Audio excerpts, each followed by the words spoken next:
Mars once had an ocean a mile deep, covering a third of its surface, and it held that water not for a few thousand years, but for hundreds of millions of years. The world that killed it was not an asteroid, not a supernova, not a rogue planet. It was the Sunday, the same sun that is shining on you right now. Jim Green, former director of planetary science at NASA, put it this way: ancient Mars had an extensive atmosphere, along with an ocean 2/3 the size of the Northern Hemisphere and a mile deep. That is not a poetic approximation. It is a description derived from physical measurements, shoreline topography, sediment geometry, the chemical signature of minerals that only form when liquid water is present for extended periods. The ocean existed. It was real, and it persisted not as a brief thaw between ice ages, but as a stable feature of the planet's surface across hundreds of millions of years. That is the world we are talking about. Now consider what Mars is today. The average surface temperature is minus 60 degrees Celsius. The atmospheric pressure at the surface is approximately 6 millibars, 6/1000ths of what you experience standing at sea level on Earth. To find air that thin on this planet, you would need to climb 30 to 60 kilometers above the surface, well into the stratosphere, into a region where no aircraft flies and where an unprotected human body would not survive for seconds. That is the air Mars has. That is what is left of an atmosphere that once held an ocean in place. The loss is not marginal. Mars has shed roughly 99.4% of the atmosphere it once possessed. Not thinned, not depleted, gone. The atmospheric molecules that once kept liquid water stable on that surface are not on Mars anymore. They are in interplanetary space, carried away by something that is still operating right now, today, at this moment, while you watch this. The weapon has a name. It is the solar wind, a continuous stream of charged particles, protons and electrons and alpha particles expelled from the sun's corona and traveling through the solar system at 400 to 800 kilometers per second. Every second of every day, those particles move outward from the sun, past Mercury, past Venus, past Earth, past Mars, and out into the deep solar system. They have been doing this for 4.5 billion years. They will continue for billions more. This is not a theory awaiting confirmation. The solar wind has been directly measured by spacecraft since 1962. Its velocity, its particle composition, its pressure, all documented, all quantified. It is as real as the light coming through your window, and considerably more dangerous to any planet that lacks the means to deflect it. Earth has that means. Mars no longer does. What separates these two worlds is a single physical structure, a global magnetic field generated deep in the planet's interior, extending far out into space and bending the solar wind around the planet before those particles can reach the upper atmosphere. On Earth, this shield has held for billions of years. The solar wind hits it and deflects. The atmosphere underneath goes untouched. Life on Earth's surface has never experienced the solar wind directly, has no awareness of it, has evolved entirely within the protection it provides.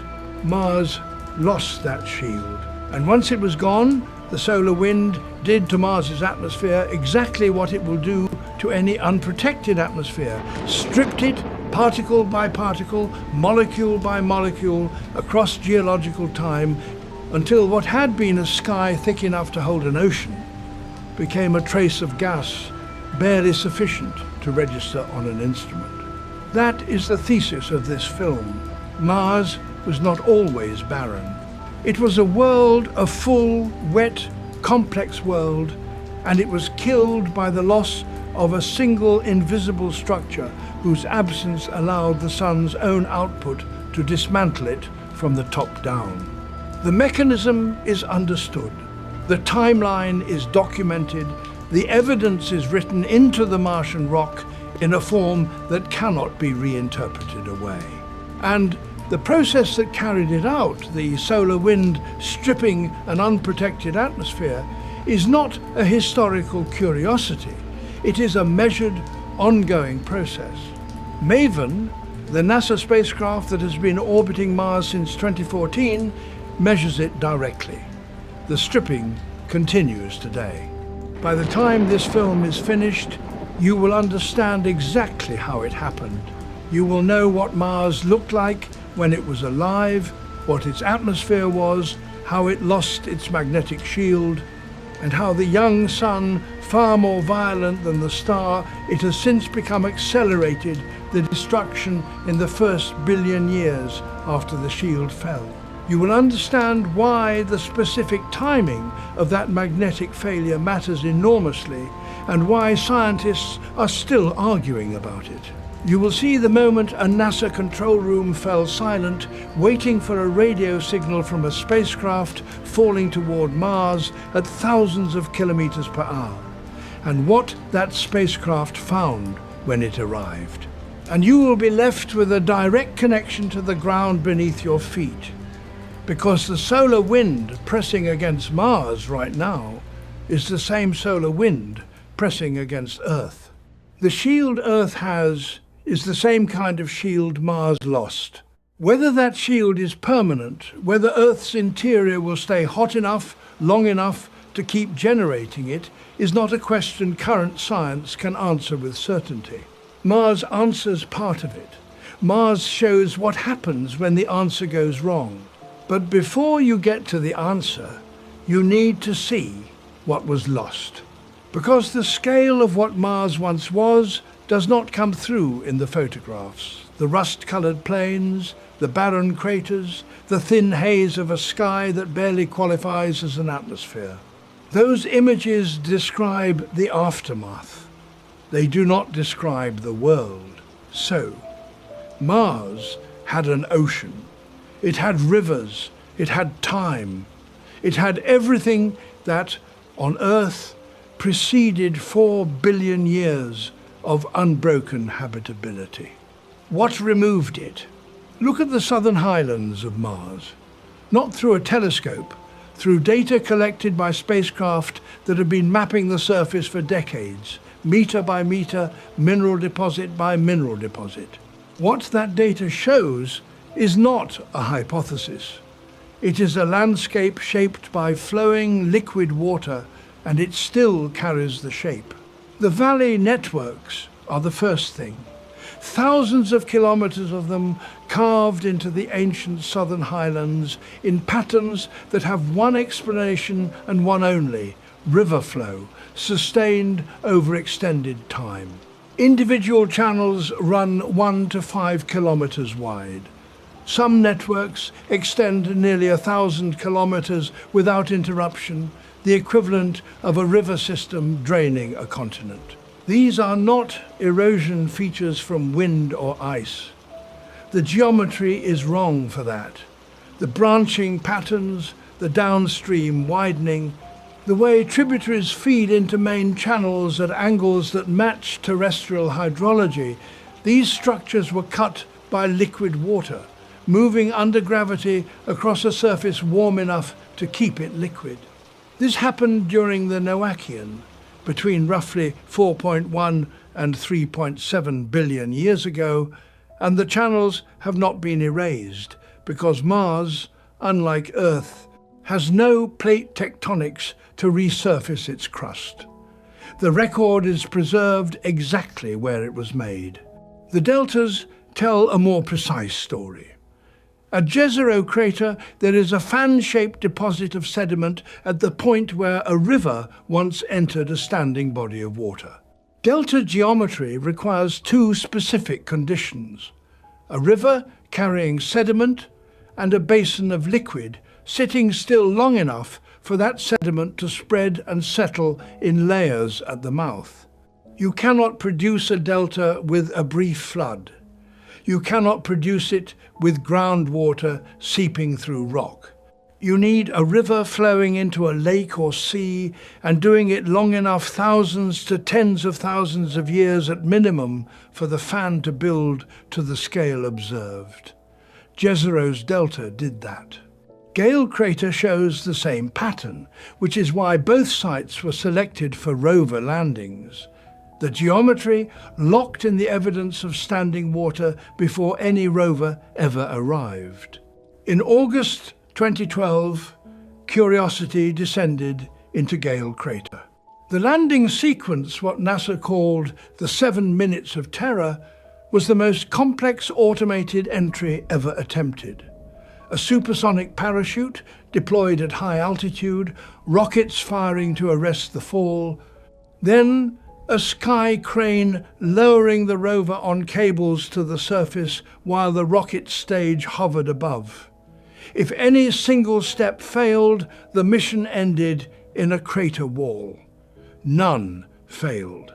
The rover touched down intact on the floor of what had been a freshwater lake. What Curiosity's cameras returned was not what anyone expected emotionally. There was no water, there was no drama visible in the landscape. What there was instead were flat, layered beds of sedimentary, rock-thin horizontal strata deposited over millions of years in calm, standing water, precisely preserved, undisturbed by any subsequent geological violence. John Grotzinger, leading the science team at Caltech, reached a specific conclusion from that stratigraphy. Mars had been wet not for thousands of years, not for a single geologic episode, but for hundreds of millions of years. The lake bed looked less like a ruin and more like a pause, as if the water had been present the previous afternoon and had simply not returned. The sediment layers recorded conditions that had no reason to stop. And then, at some point, they did. China's Zhurong rover, operating at Utopia Planitia in the northern plains since 2021, found something different in kind but consistent in implication.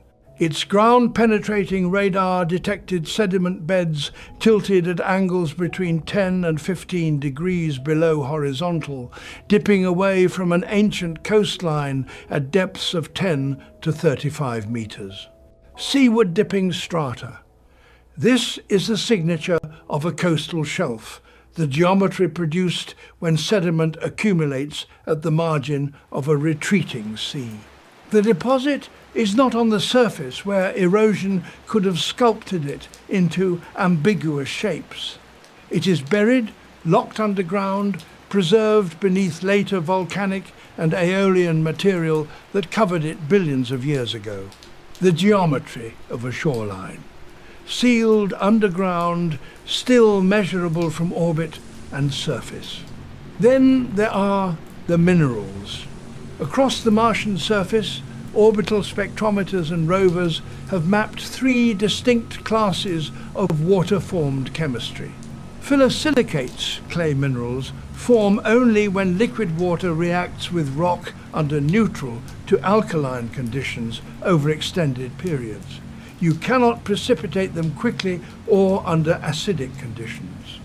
They are present across the planet in the oldest, most ancient terrains, the Noachian Age rocks that record the peak wet period.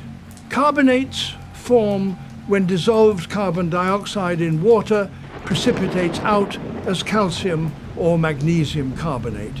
They are present. Sulfates appear later in the geological record in Hesperian Age terrains, and they indicate a different kind of water, acidic, evaporitic, the chemistry of lakes and seas in the process of drying out. The progression from phyllosilicates to sulfates is not random. It is the chemical sequence you would expect from a planet moving from prolonged warm and wet conditions toward progressively more acidic, more evaporitic, more hostile surface chemistry as the atmosphere thinned and water retreated. This is not a single deposit in a single location that can be explained away as a local anomaly. It is a global chemical record distributed across thousands of sites, consistent in its stratigraphy, consistent in its chemistry, and consistent with one interpretation. Mars was wet for a very long time, and the water left its signature in every rock it touched. The evidence is already in the rock. It has been measured, mapped, and analysed. The question of whether ancient Mars was wet is not a debate that remains open in planetary science. It is settled in the only way planetary science can settle anything, by the convergence of independent lines of physical evidence, each pointing to the same answer, none of them requiring the others to hold. What is not settled is everything that came next. The rock records the world that was. It does not explain what removed it. All of that water, every river channel, every lake bed, every buried coastal shelf required something that no longer exists above Mars. It required a sky. The ancient Martian atmosphere is estimated to have exerted a surface pressure of roughly 1 to 1.5 bar. Put that number in context, Earth's atmosphere at sea level today presses down at 1 bar. Mars, 4 billion years ago, had an atmosphere comparable in density to the one you are breathing right now, and by some estimates, thicker. Measured against what Mars carries today, it was hundreds of times more massive. That is not a rounding error in a climate model. It is a physical condition that made everything in the previous chapter possible. Pressure matters because of what it does to water. Below a certain threshold, a threshold Mars has long since fallen through liquid water, cannot maintain its phase. It either freezes solid or it vaporizes. The presence of an atmosphere dense enough to hold surface pressure above that threshold is not a background detail. It is the precondition for every delta, every clay mineral, every layered lake bed the rock preserved. Without the sky, none of the water sits still long enough to leave a record. The composition of that ancient atmosphere was primarily carbon dioxide, with hydrogen present as an additional greenhouse component. CO2 is a greenhouse gas. In sufficient quantity, it traps outgoing infrared radiation, warms the surface, and maintains temperatures compatible with liquid water. With roughly 1 bar of CO2 and a hydrogen supplement from volcanic outgassing, temperatures at the Martian equator could rise above freezing, not briefly, not during rare summer peaks, but persistently enough to sustain the prolonged liquid conditions that produced the geological record already established. The greenhouse effect of that atmosphere was doing continuous work, holding a world warm enough to be wet. Now look at what replaced it. Today, Mars has a surface pressure of 6 millibars, not 6/10 of a bar, 6/1000ths. That is approximately 6/10 of 1% of Earth's current sea level pressure, equivalent to the pressure you would find 30 to 60 kilometers above Earth's surface, well into the stratosphere. The composition is still predominantly carbon dioxide, about 95% of the remaining gas, with nitrogen and argon making up most of the rest, and only trace amounts of oxygen and water vapor. The average surface temperature is minus 60 degrees Celsius. At the equator, on a summer afternoon, the surface can briefly reach plus 20. At the poles in winter, the temperature drops to -153. At 6 millibars, liquid water placed on the Martian surface does not pool, does not flow, does not linger.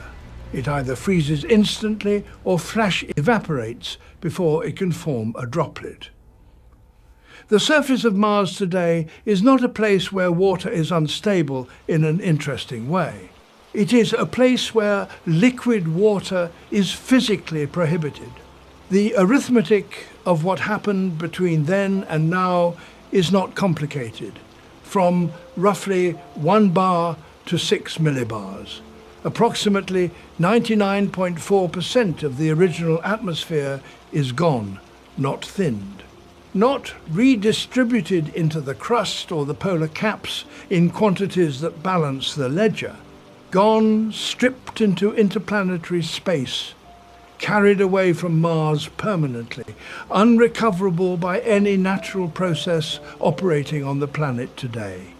What remains is a residue, a trace. The difference between the world that produced the valley networks and the world that exists now is not a matter of degree. It is a transformation so complete that the two states are almost unrecognizable as the same planet. That much is established. What is not established is the specific arithmetic of how the greenhouse held. Here is where the story becomes genuinely strange. The geological proxies, the raindrop imprints, the crater size distributions, the sedimentary records constrain the ancient surface pressure to between roughly 0.5 bar and 1.5 bar. The rock says that is how thick the atmosphere was. But standard climate models, when given that atmosphere and the solar input available 4 billion years ago, cannot produce a warm Mars. They produce a frozen one. Because 4 billion years ago, the sun was approximately 25% dimmer than it is today. A CO2 atmosphere of 1 to 1.5 bar under that weaker sunlight does not retain enough heat to keep the Martian surface above freezing, not consistently.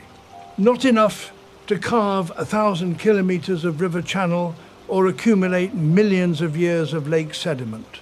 To push the models above freezing with CO2 alone requires 5 to 10 bar of pressure, 3 to 10 times what the geological record supports.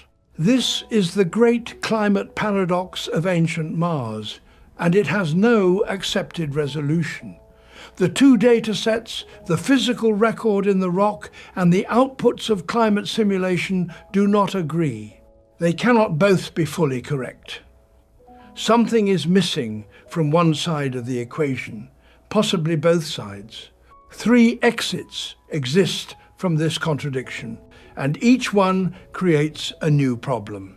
The models may be missing a warming mechanism. Hydrogen and methane added episodically by volcanic activity could have boosted the greenhouse effect enough to close the gap, but that requires sustained volcanic outgassing at rates not independently confirmed. The geological proxies may be incomplete, the pressure estimates come from indirect measurements, and if the true ancient pressure was higher than the rock directly indicates, the discrepancy shrinks, but the missing carbon gets harder to account for. Or Mars was not continuously warm at all, but episodically thawed sheets of ice, occasionally melting during volcanic pulses or impact events, producing liquid water in bursts separated by long frozen intervals, each burst leaving the sedimentary and mineralogical signature that looks like a sustained wet period. That interpretation fits some of the data and breaks other parts of it.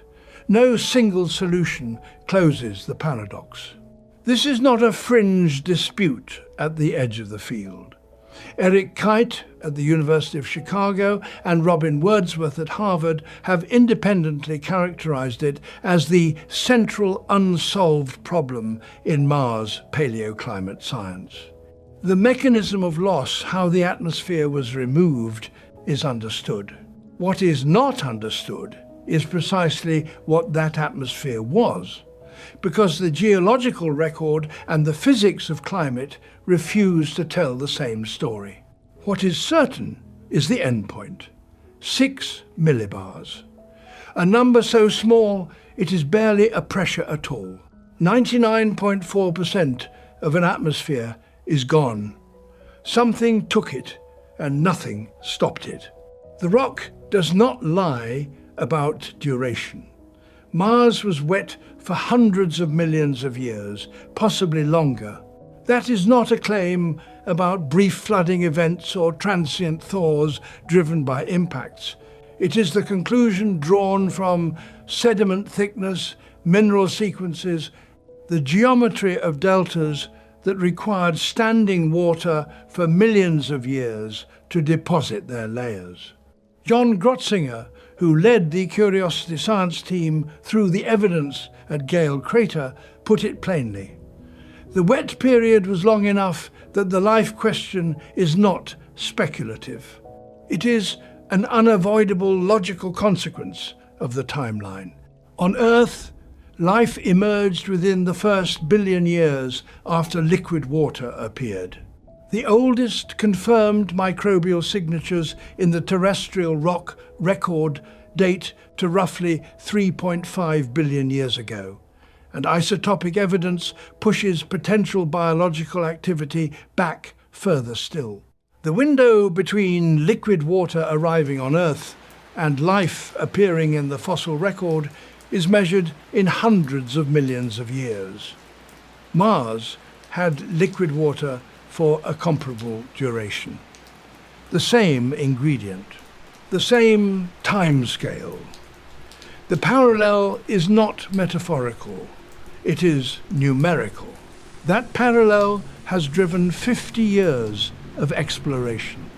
Not because anyone expected to find a civilization or a skeleton or even a visible organism, because the basic logic of Earth's timeline applied to Mars produces a probability that cannot be dismissed without evidence. Rovers have crossed ancient lake beds. Orbiters have mapped mineral deposits that form only through prolonged water chemistry. Landers have drilled into sedimentary rock and run samples through mass spectrometers sensitive enough to detect organic molecules at parts per billion. Ground-penetrating radar has imaged buried strata that record the geometry of ancient coastlines. 50 years of instruments, 50 years of data. The verdict is still open, not closed in the negative, not closed in the positive, open. What makes that openness unsettling is not the possibility of life. It is a 2022 study from the University of Arizona that described a scenario where the presence of life would have changed the outcome not by surviving, but by accelerating the collapse. The model focused on methanogenic microbes, single-celled organisms that consume hydrogen and carbon dioxide and release methane as a metabolic byproduct. On early Earth, methanogens were among the first life forms. They are chemically suited to exactly the conditions early Mars offered: a CO2-rich atmosphere, volcanic hydrogen outgassing, liquid water. If microbial life existed on early Mars at all, methanogens are among the most plausible candidates for what it might have looked like. The Arizona modeling ran the numbers on what a thriving methanogen population would have done to the Martian climate. The result was not a story of life flourishing. It was a story of life dismantling the conditions that made it possible. Methanogens would have consumed H2 and CO2, the very greenhouse gases holding Mars above freezing. Methane is also a greenhouse gas, and the microbes would have produced it. But the model found that under Martian conditions, the rate of H2 and CO2 drawdown exceeded the warming contribution of the methane produced. The greenhouse effect would have weakened faster than the metabolic output could compensate. The surface would have cooled, ice would have expanded. The liquid water on which the microbes depended would have retreated. The microbes, forced toward the subsurface, would have continued consuming the remaining hydrogen and CO2 there. The cooling would have continued.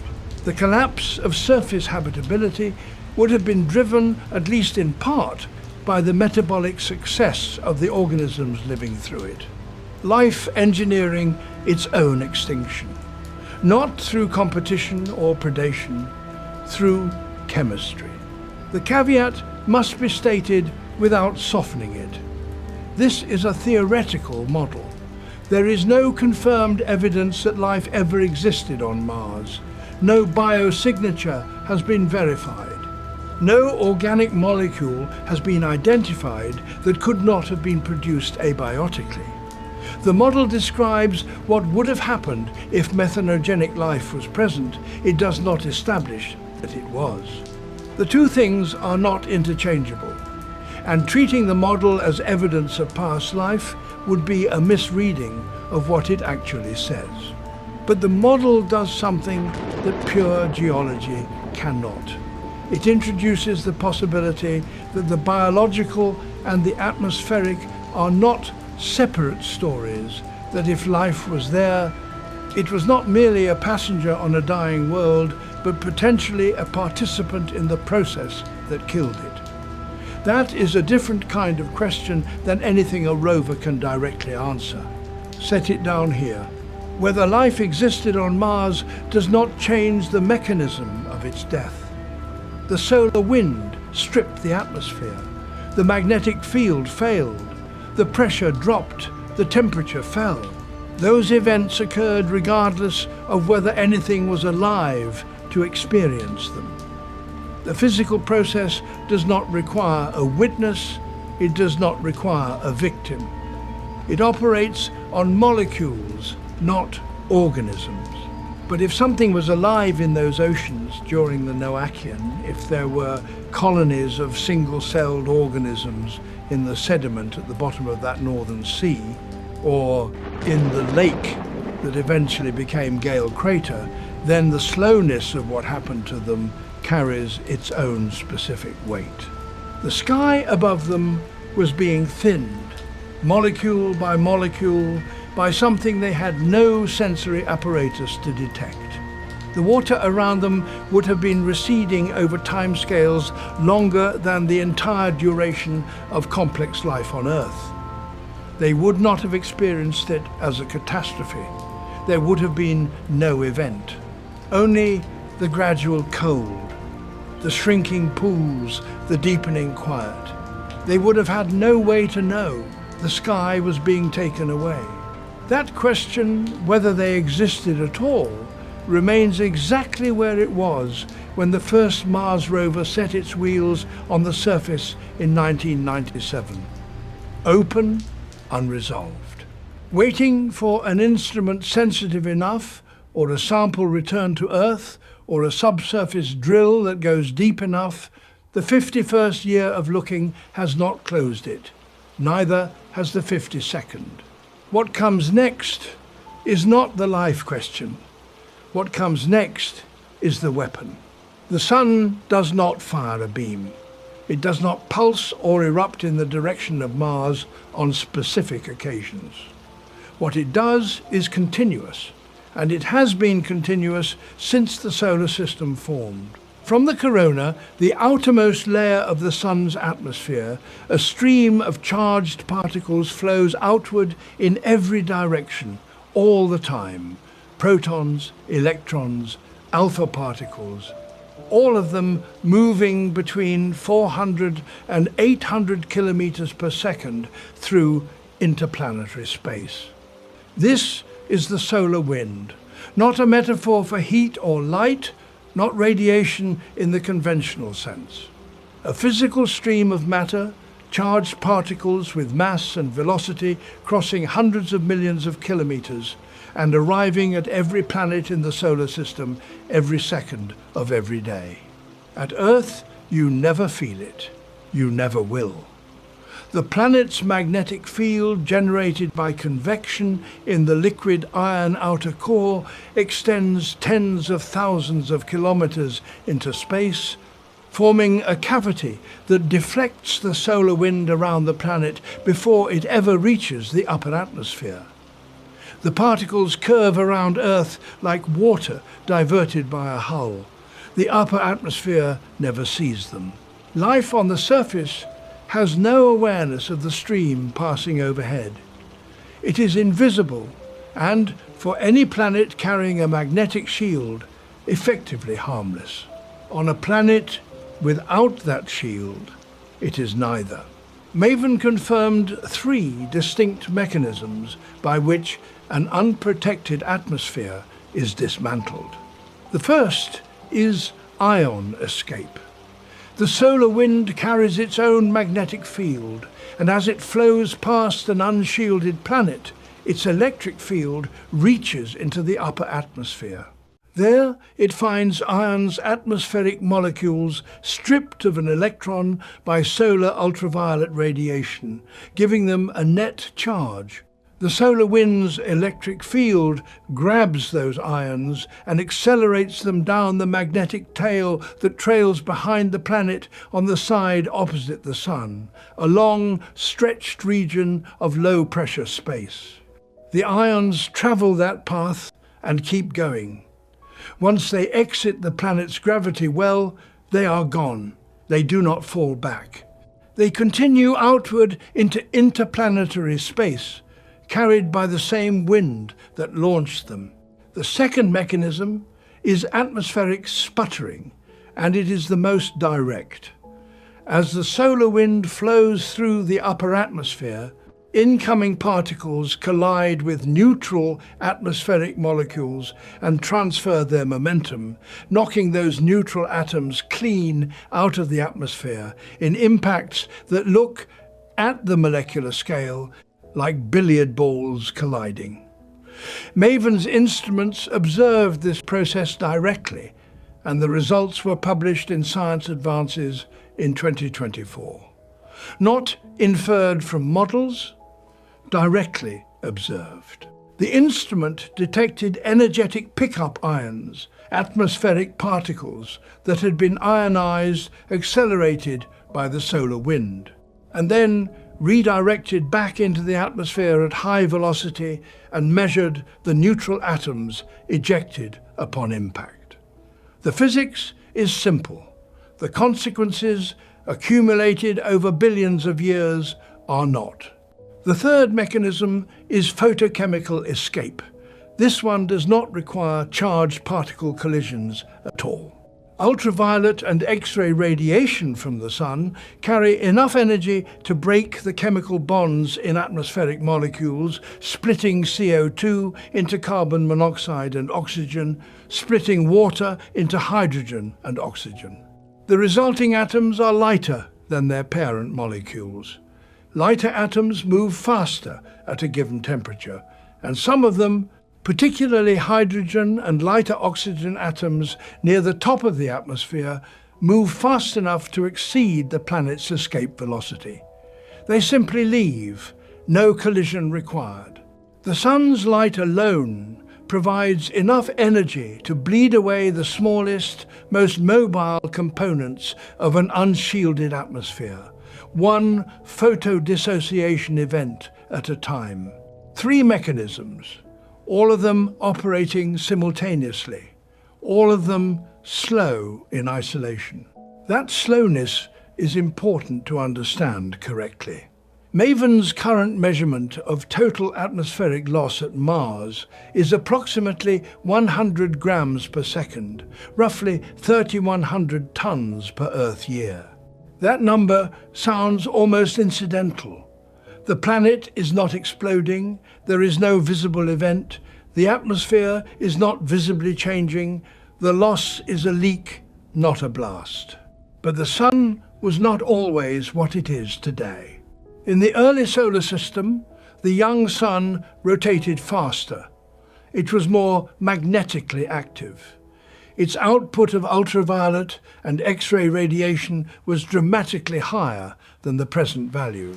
Its solar wind was denser and moved with greater velocity. The combined effect on atmospheric stripping rates was not incremental, it was multiplicative. Current estimates place the early stripping rate at somewhere between 100 and 1,000 times the rate MAVEN measures today. At the low end of that range, the rate was not 100 grams per second. It was 10 kilograms per second. At the high end, higher still. Apply that rate across the first billion years after the dynamo failed, when the young sun was at its most violent and Mars had lost its only protection, and the arithmetic is unforgiving. The bulk of Mars's atmosphere was not bled away slowly across 4 billion years of geological time. It was torn away rapidly, primarily in that first high activity window, leaving behind the thin residue that exists today. What MAVEN measures now is the tail end of a process that did most of its work early. The stripping never announced itself. It operates on individual molecules, one ion accelerated, one neutral atom knocked free, one hydrogen atom reaching escape velocity and continuing outward. There is no threshold event, no atmospheric collapse visible from the surface. The pressure drops by fractions over millennia. The sky does not darken, it simply becomes, across 10,000 years, and then another 10,000, a fraction thinner than it was. From the surface of Mars, if anything had been there to observe it, nothing would have seemed wrong. Not in any single year, not in any single century. The horizon would have looked the same. The atmosphere would have felt the same. The weather patterns, whatever they were, would have continued. The process dismantling the world was happening in the upper atmosphere and in the space above it, at altitudes and energy levels completely beyond any surface experience. The weapon was invisible, and it operated without drama, and it did not stop. That is the mechanism. Simple, measurable, ongoing. And the question it forces is not whether it happened MAVEN settled that, but whether anything could have stopped it. In 1958, a young astrophysicist at the University of Chicago wrote a paper that described, in precise mathematical terms, something the scientific establishment was confident did not exist. Eugene Parker was not a fringe theorist. He was not working from intuition alone.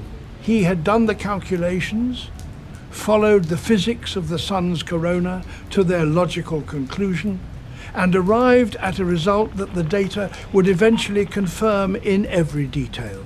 His paper argued that the sun's outer atmosphere, the corona, superheated to millions of degrees, could not be in static equilibrium with interplanetary space.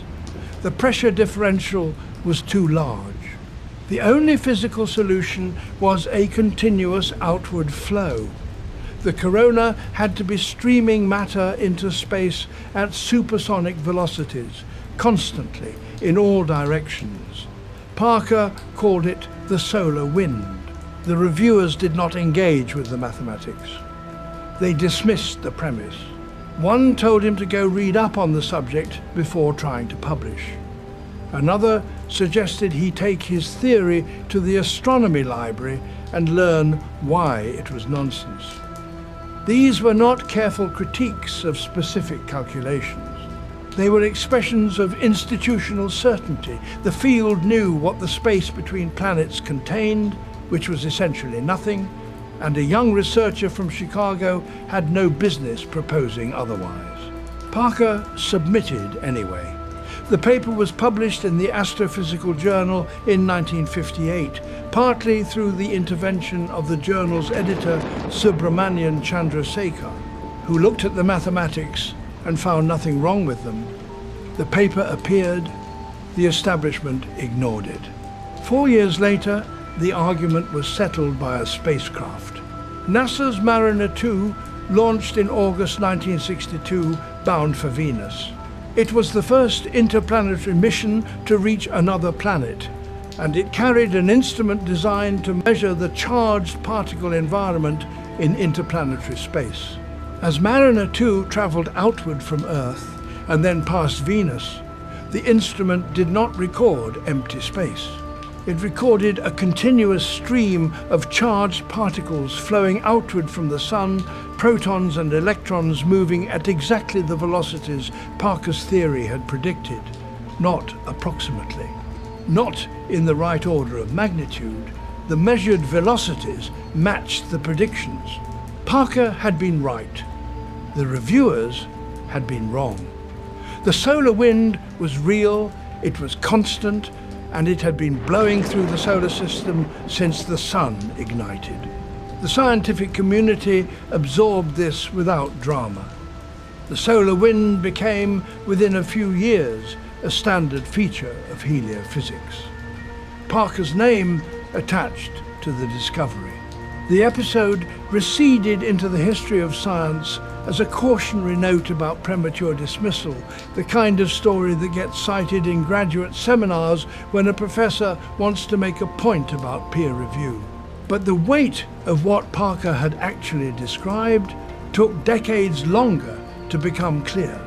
In 1958, when he submitted the paper, Parker was describing an interesting feature of solar physics. He was not describing a weapon. He could not have known, no one knew, that the continuous particle stream he had calculated would turn out to be the primary mechanism by which a planet with a thick atmosphere, liquid oceans, and every condition needed for life had been systematically dismantled over billions of years. He described the force. It took another 60 years to measure its body count. Mariner 2 confirmed the solar wind as a physical reality in 1962. Maven arrived at Mars in 2014 and began quantifying what that reality had done. The two missions are separated by 52 years, and together they bracket the complete arc of the story, the force identified, and then the crime scene measured. Parker lived to see all of it. In 2018, NASA announced the launch of a spacecraft designed to fly closer to the Sun than any probe in history, deep into the corona itself, the region where the solar wind originates. The agency named it the Parker Solar Probe. On the 12th of August 2018, Parker stood at Cape Canaveral and watched it launch. He was 91 years old. He became the first person in the history of spaceflight to watch the liftoff of a spacecraft bearing his own name. The probe was not a ceremonial gesture. It was a working scientific instrument built to survive temperatures exceeding 1,000 degrees Celsius, designed to sample the solar wind at its source, to take direct measurements inside the region where the corona's energy transfers to the particle stream and drives it outward across the solar system. The data it returned changed the understanding of how the solar wind accelerates and how its structure varies close to the sunday. Parker's original paper had described the outflow as a theoretical necessity. The probe bearing his name was measuring its fine structure from inside it. He died on the 15th of March 2022 at 94.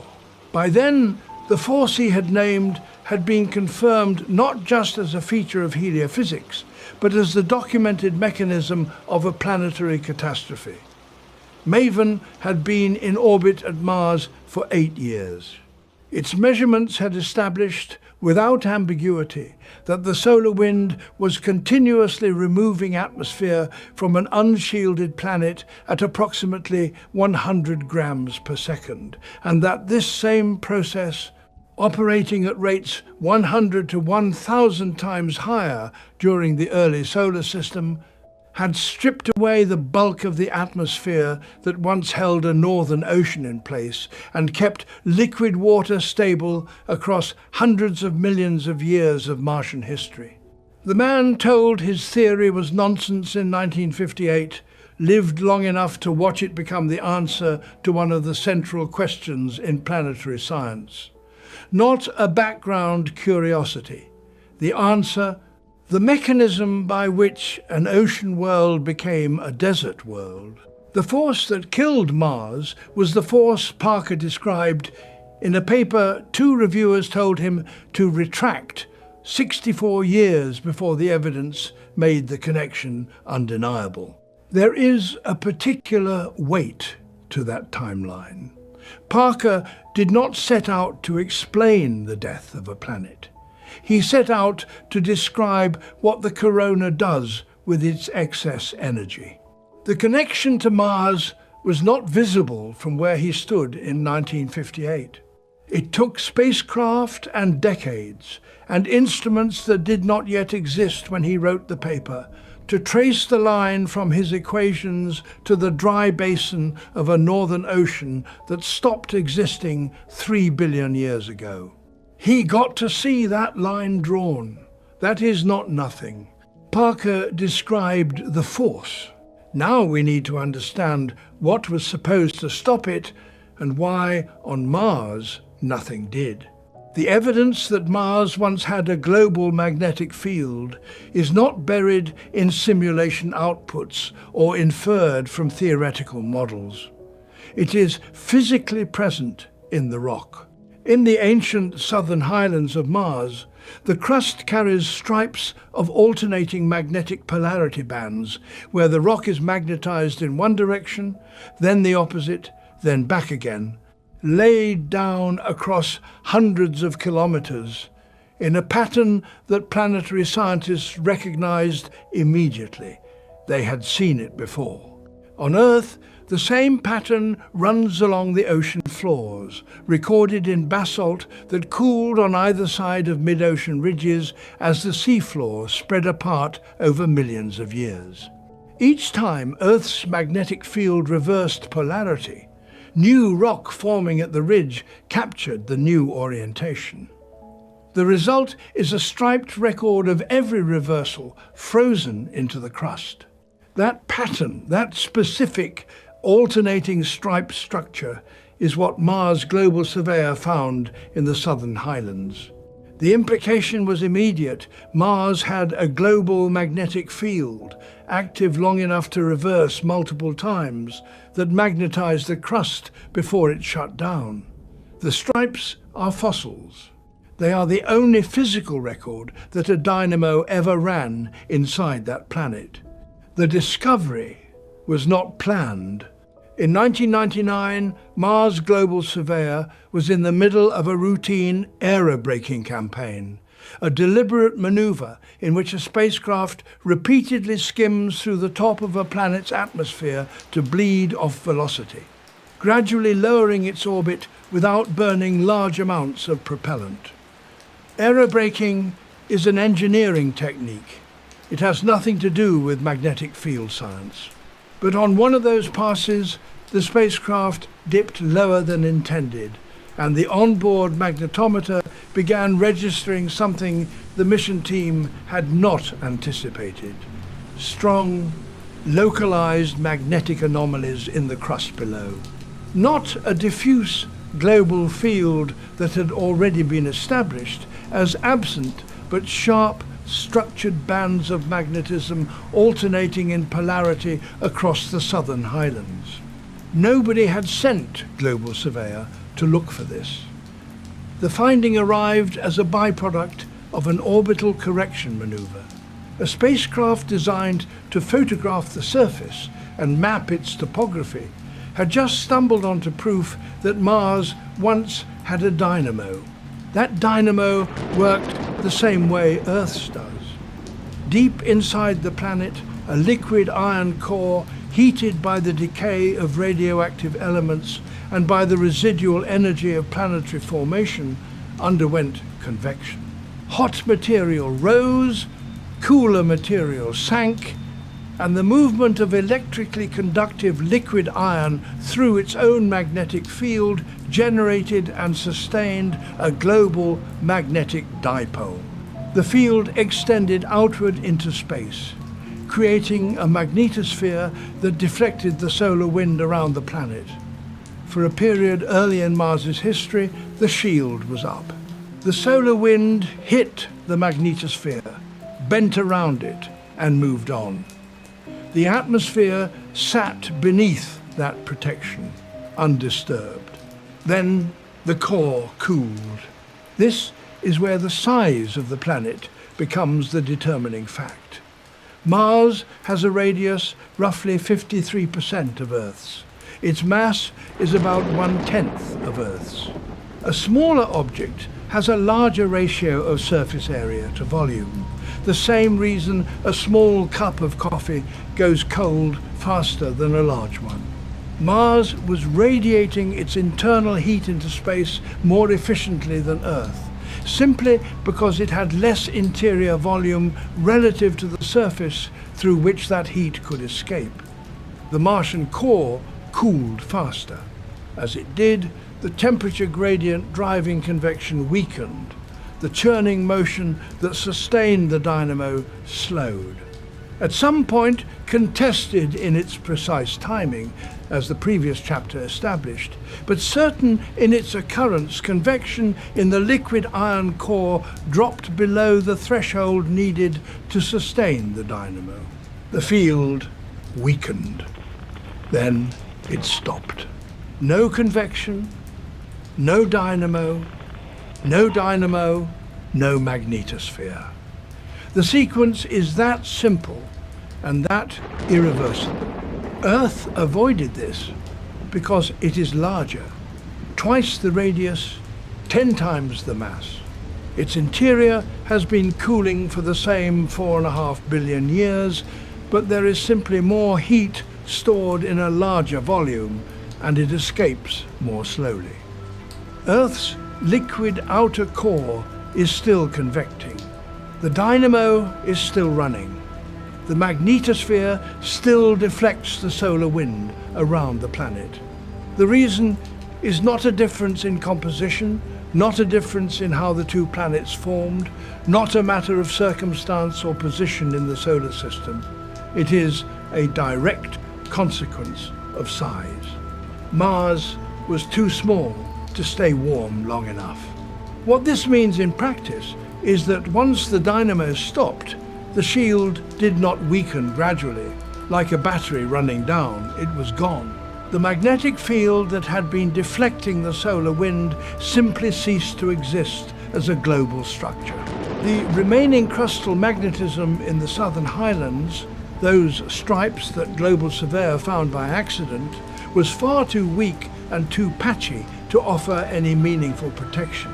It created small, localized magnetic umbrellas above certain regions, too limited to alter the planet-scale interaction between the solar wind and the atmosphere. And there is no path back. No natural process available to Mars today can regenerate a global magnetic field. The core is too cool, too solidified in its structure to resume the convective churning that would be needed. The dynamo is not dormant, it is not paused, it stopped. The conditions that drove it are gone, and the planet has no mechanism to recover them. The solar wind now reaches the upper atmosphere directly every second, without interruption, as it has for billions of years since the field collapsed. Nothing pushes it back. The stripes in the southern highlands are what remain of the only protection Mars ever had. Magnetized rock, billions of years old, recording the reversals of a field that no longer exists. A dynamo that ran long enough to flip its polarity multiple times, that held the solar wind at bay while the Northern Ocean was filling and the valley networks were cutting through the highlands, and then stopped, not because of any collision the planet could have survived differently, not because of any external force, but because the planet was too small to hold its heat. That is the death sentence written into Mars on the day it formed. On the 18th of November 2013, a spacecraft lifted off from Cape Canaveral, carrying a single scientific purpose. Its name was MAVEN, the Mars Atmosphere and Volatile Evolution spacecraft, and it had been built to do something no mission had done before: sit in orbit above Mars and watch the atmosphere disappear in real time. Not infer the loss from geological evidence, not reconstruct it from mineral deposits or valley morphology. Measure it directly while it was happening, with instruments calibrated to detect particles escaping into space one interaction at a time. For 10 months, MAVEN fell through interplanetary space. No course corrections beyond small adjustments. No way to know, until the very end, whether the mission would survive its arrival. To the 21st of September 2014, the control room in Littleton, Colorado is dark, except for the glow of screens. Engineers sit in rows with headsets on, not because there is anything left to do, but because there is nowhere else to be. The spacecraft has been traveling for 10 months and is now falling toward Mars at thousands of kilometers per hour. For orbit insertion to succeed, the engines must fire for exactly 33 minutes, long enough to slow MAVEN by the precise margin needed to fall into orbit, rather than skip off the top of the atmosphere and vanish into deep space. The firing sequence had been uploaded hours earlier. Mars is 19 light minutes away. Any command sent at this moment would arrive long after the outcome was decided. There is nothing anyone in that room can do. The only data visible on the consoles is a number, the Doppler shift of MAVEN's radio signal, a frequency measurement that encodes whether the spacecraft is slowing down. If the engines are firing correctly, the shift changes in a specific way. If the signal shows the wrong pattern or disappears entirely, the mission is over. Every person in that room is watching a number that represents the difference between a decade of work and nothing. At 10:24 p.m. Eastern Time, the tone changes. Someone exhales. Then a voice comes over the loop. We have acquisition. One beat of silence. Then applause, then shouting.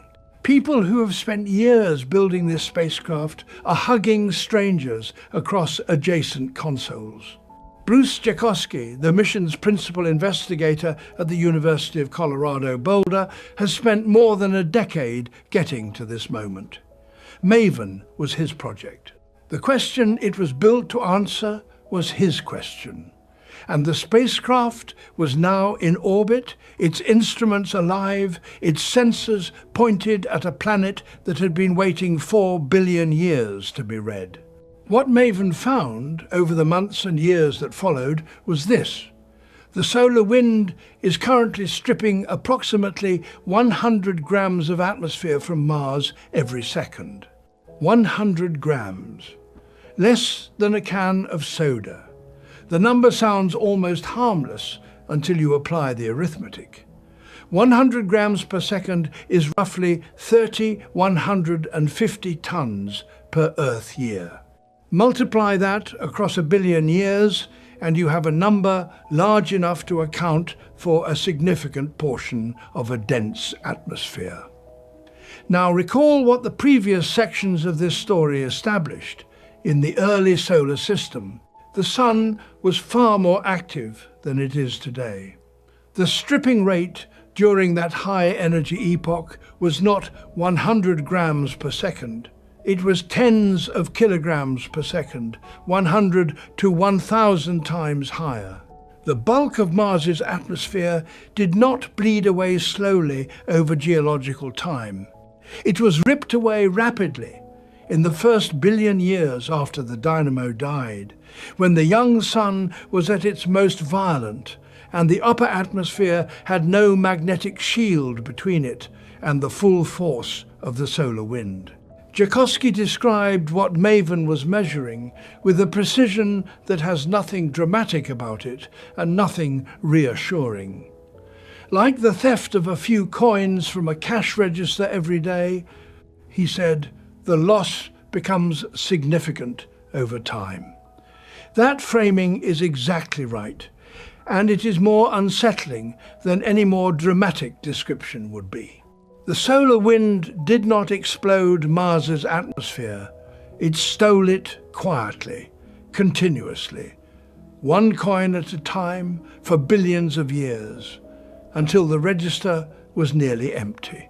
Jasper Halikas, the scientist leading Maven's solar wind ion analyzer, was more direct about what the measurements meant for the present. Mars has no such global magnetic field, he said, and its upper atmosphere lies completely exposed to the solar wind. That sentence is not a description of ancient Mars. It is a description of Mars right now, today, as you watch this. The exposure is not historical. The stripping is not a past event. Maven is still in orbit.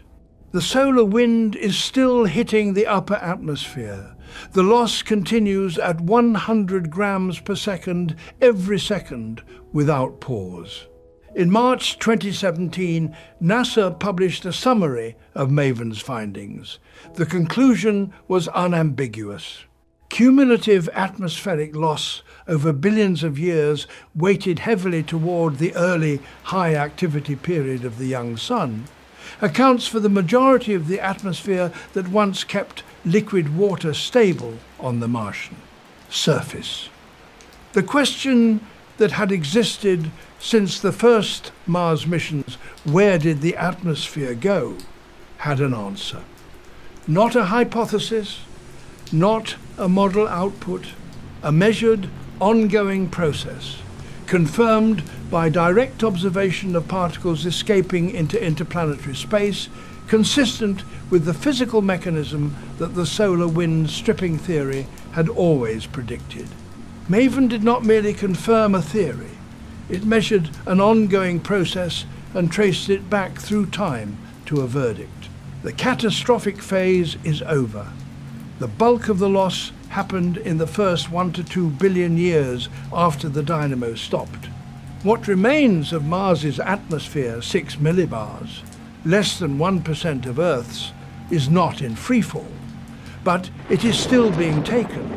Gram by gram, 100 grams every second, the solar wind continues to do what it has done since the magnetic field collapsed. The numbers are smaller now because there is less left to strip. Mars is not dying anymore. It arrived at its permanent state billions of years ago. What Maven is measuring is the residue, the slow, final accounting of a process that already did its work. The control room in Littleton erupted on the night of the 21st of September 2014 because a spacecraft was in orbit and a decade of effort had not been wasted. What that spacecraft spent the next years confirming was quieter, colder, and final. The atmosphere is leaving. It has been leaving for 4 billion years. Nothing is stopping it, and nothing will. Maven confirmed the how. The question that follows is harder. The dynamo died. That much is settled. The crustal stripes in the southern highlands, those fossilized bands of alternating magnetic polarity, discovered during a routine aerobraking pass in 1999, prove that a global field once existed. The escape measurements from Maven prove that nothing shields the atmosphere now. Between those two facts lies a gap that determines almost everything else about Mars's story. When, exactly, did the shield fail? The answer is not known, and the stakes of not knowing are not academic. If the dynamo shut down before 4 billion years ago, before the Noachian wet period reached its peak, then the solar wind was already stripping the atmosphere while the rivers were still carving those 1,000-kilometre valley networks across the southern highlands, while the Northern Ocean was still full, while every condition identified as necessary for life was still present on the surface. The shield would have been gone at the beginning of the wet era, not the end. The atmosphere and the water would have been on borrowed time from the moment they reached their maximum. If the dynamo survived past 3.7 billion years ago, deep into the Noachian, then something different happened. The shield was still partly up, while Mars was warm and wet. The atmosphere stripped faster, later, after hundreds of millions of years of protected surface conditions had already passed. The water retreated not because the solar wind began attacking immediately, but because it eventually overwhelmed a field that had been fighting it all along. Same outcome. Entirely different sequence. And an entirely different answer to how long Mars was truly habitable under active protection. The two scenarios are not equivalent. The difference between them is measured in hundreds of millions of years. The early shutdown camp built its case from impact basins. Three of the largest structures on Mars, Hellas, Argyle and Isidis, formed when enormous impactors struck the planet early in its history. The rocks that formed in the aftermath of those collisions, as the surface melted and re-solidified, should have recorded the magnetic field that existed at the time. When rock cools through what is called the Curie point, the iron-bearing minerals inside it lock on to the ambient magnetic field and preserve it. The rocks around Hellas, Argyle and Isidis are weakly magnetized, conspicuously so. The argument is direct. If the global dynamo had been running when those impact basins formed, the cooling rock would have captured a stronger signal. The weakness of the record implies the field was already gone. Robert Lillis and colleagues argued in 2013 that this pattern points to dynamo cessation by approximately 4.1 to 4 billion years ago, possibly triggered by the giant impacts themselves. A large enough impactor, striking at the right angle, could have delivered enough energy to the core to disrupt the convection patterns that drove the dynamo. This is the bang hypothesis.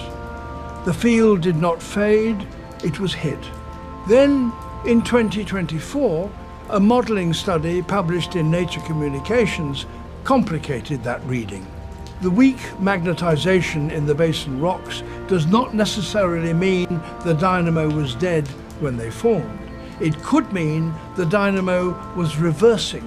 A magnetic field in the process of flipping polarity weakens dramatically before it stabilizes again in the opposite direction.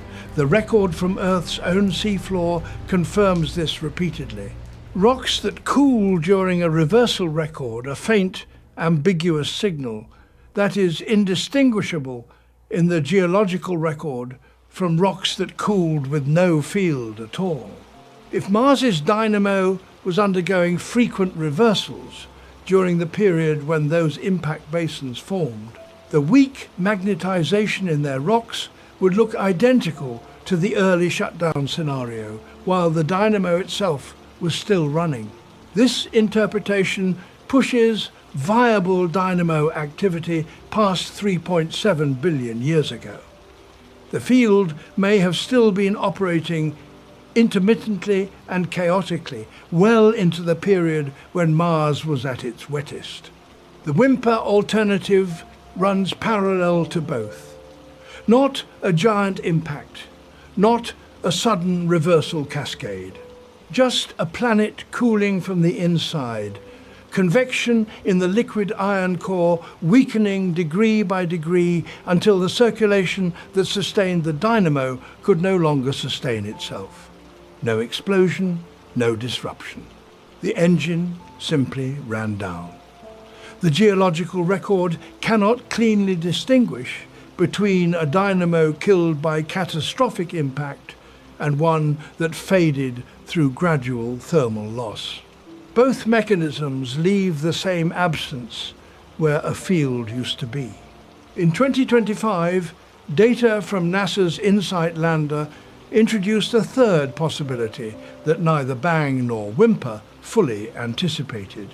InSight's seismometers and radio science instruments returned a picture of Mars's core that surprised the people who built the models. The core is larger than expected, lower in density than iron alone would produce, and rich in light elements including sulfur and possibly hydrogen.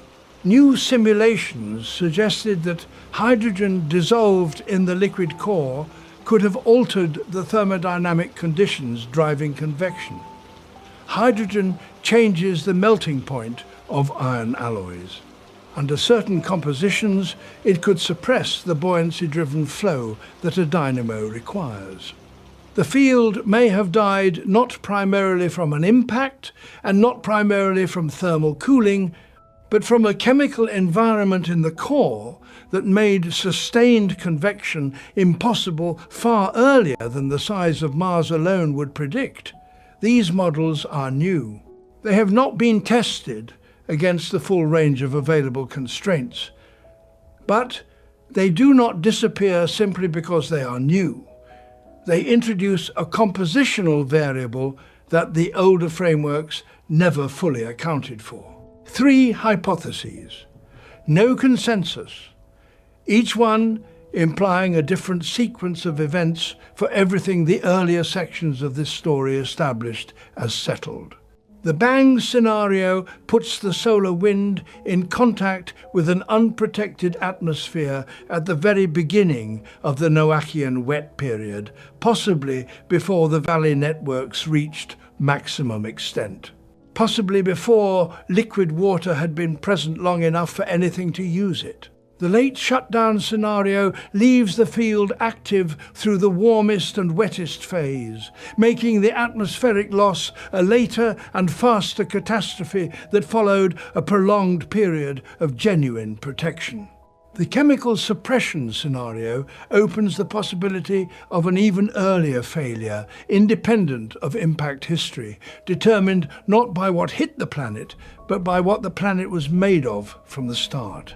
Each answer changes what Mars was and what it lost. The rivers carved into the southern highlands do not tell you which one is right. The ocean that once covered the northern plains does not tell you either. The mechanism of death is confirmed, the timing of the killing blow is not, and until the timing is resolved, the story of Mars's death has a gap at its centre that no amount of orbital measurement has yet closed. 8 years after MAVEN arrived at Mars, with its instruments still running and its orbit still tight around a planet it had been measuring continuously since September 2014, something happened that no one had recorded before at Mars. The 26th of December 2022, the solar wind dropped away. Not weakened, not diminished. The particle density fell by a factor of 100. The continuous stream of charged particles that had been pressing against the Martian upper atmosphere, not just for 8 years of MAVEN's watch, but for the better part of 4 billion years, essentially ceased. The interplanetary medium went quiet. And for the first time in recorded history, Mars was left alone. MAVEN's instruments registered the change immediately. The solar wind ion analyzer, designed to count and characterize the particles arriving from the Sun, saw the count collapse. What arrived in its place was something close to nothing, a near vacuum in the stream that ordinarily drives the entire stripping process. The spacecraft had spent 8 years watching a slow-motion dismantling. Now, for reasons unrelated to Mars itself, a transient structure in the solar wind passing through the inner solar system, the weapon was temporarily withdrawn. What happened next had never been directly observed. Without the solar wind compressing the Martian ionosphere from above, the ionosphere expanded. It did not do this dramatically or catastrophically. Mars has no thick atmosphere left to produce a dramatic response. But the upper atmosphere, freed from the constant inward pressure of the solar wind, rose. It inflated. It reached higher altitudes than MAVEN's instruments had recorded during normal conditions. The whole system, as one researcher described it, exhaled. For those hours, Mars looked different. Not warmer, not wetter. The surface temperature did not change. The atmospheric pressure at ground level remained 6 millibars, and nothing about the state of the planet below the upper atmosphere was altered. But in the ionosphere and in the region immediately above it, the boundary where the solar wind ordinarily does its work, the planet's atmosphere was behaving as if the force pressing against it had been removed. Because it had, the event lasted less than 2 days. Then the solar wind returned, density climbing back toward its ordinary levels, and within hours the ionosphere had compressed again, the atmosphere had retreated to its normal envelope, and the stripping resumed at its documented rate.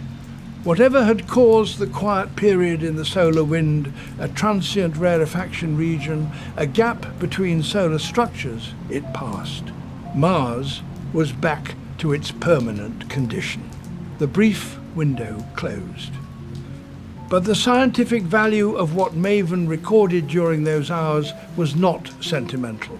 Before the 26th of December 2022, researchers could measure the effects of the solar wind on Mars's atmosphere only by observing the system under constant solar wind pressure.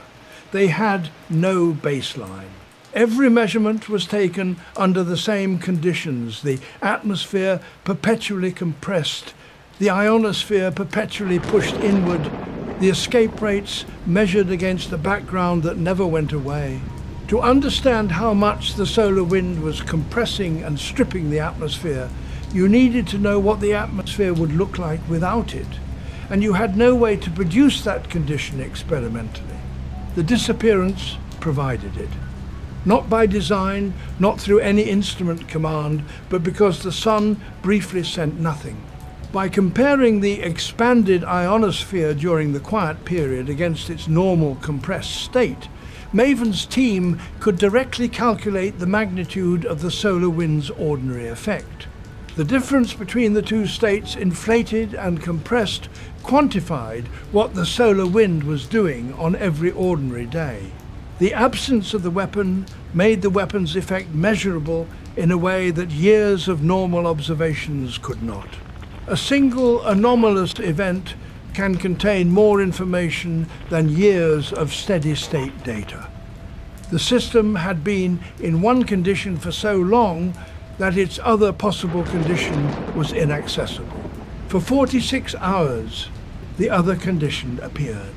There is also something specific in what MAVEN was watching that goes beyond the measurements. What the instruments recorded during those hours was, in a narrow but precise sense, a simulation, not a perfect one. Mars has long since lost too much atmosphere for a temporary solar wind dropout to restore anything meaningful but a functional approximation of what the Martian upper atmosphere might look like if the solar wind were permanently deflected. Which is to say, if Mars still had a magnetic field. A planet with an active global magnetosphere does not experience its ionosphere as a perpetually compressed, perpetually eroded layer. The solar wind deflects around the magnetosphere, never reaching the upper atmosphere directly. The ionosphere sits at higher altitudes, less compressed, less continuously stripped. For less than 2 days, MAVEN was watching something that looked, in the relevant atmospheric layer, like a planet that had not lost its shield. The instruments were recording a ghost. Then the solar wind returned. In less than 48 hours, the ionosphere compressed back to its normal state. The atmospheric envelope retreated to its ordinary altitude, and MAVEN resumed measuring escape at the rate it had been measuring since 2014, 100 grams per second. Every second of those 48 hours, the stripping had stopped. The total atmosphere preserved by the event amounted to approximately 8.6 million grams, roughly 8.5 metric tons. Against an atmosphere that has already lost 99.4% of what it once held, that number is not a recovery, it is a rounding error. The brief exhale changed nothing. It only made the ordinary condition more visible and more legible. Because before MAVEN documented that 2-day anomaly, the full effect of the solar wind's constant pressure on the Martian atmosphere was something inferred from models and extrapolated from steady-state measurements. After the 26th of December 2022, it was something directly observed by subtraction. The planet that appeared briefly in MAVEN's data ionosphere, high atmosphere reaching, solar wind absent, was not Mars as it exists. It was Mars as it might have been if the dynamo had never failed, if the shield had held, if the same charged particle stream, now pressing relentlessly against the upper atmosphere, had been deflecting harmlessly around a magnetosphere for the past 4 billion years. That Mars does not exist. It appeared for less than 2 days in an instrument record, and then it closed. The mechanism is understood. What is not understood is the accounting. Mars began with an atmosphere. The geological proxies, the valley networks, the lake beds, the delta fans at Jezero constrain the ancient surface pressure to somewhere between roughly 0.5 bar and 1.5 bar. Call it approximately 1 bar, comparable to what you are breathing right now, maybe slightly thicker. That atmosphere was primarily carbon dioxide. It warmed the surface, it kept water liquid, it made the Noachian wet period possible. Then it disappeared. The solar wind stripped a portion into interplanetary space. Carbonate minerals, formed when CO2 reacts with liquid water and precipitates into rock, should have sequestered another portion in the crust. Add those two together and the budget should close. It does not. The carbonate side of the ledger fails first. When liquid water containing dissolved CO2 sits in contact with rock over long periods, it leaves behind carbonate minerals, calcium carbonate, magnesium carbonate, iron carbonate. On Earth, this process has locked enormous quantities of CO2 into limestone and other sedimentary rocks over geological time. If Mars had oceans and lakes for hundreds of millions of years, it should have done the same.